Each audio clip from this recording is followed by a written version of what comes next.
Ano ang late fees at bakit mo dapat siyang iwasan? Pag-uusapan natin yan. Kung bago ka sa credit card, panoorin mo tong video na to. Hello mga kola, this is Christine. I usually talk about personal finance at bibigyan kita ng practical tip at ano nga ba yung late fees.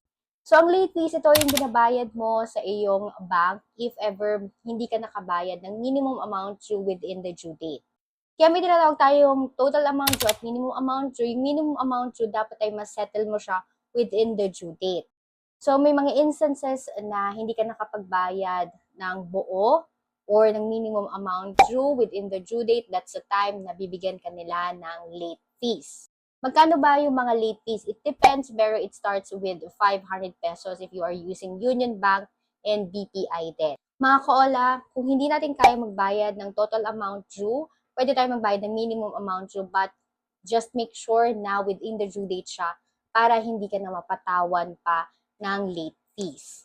And again, lagi kong isinasuggest sa inyo na dapat hindi nyo dapat yan sinaswipe or hindi nyo ginagamit ang credit card kung hindi nyo siya kayang bayaran. Dahil nagpapatong-patong ng interest, may mga fees, and etc. So, use your credit card wisely. If you like this type of video, like and follow for more. Yun na lang muna. Thank you and bye.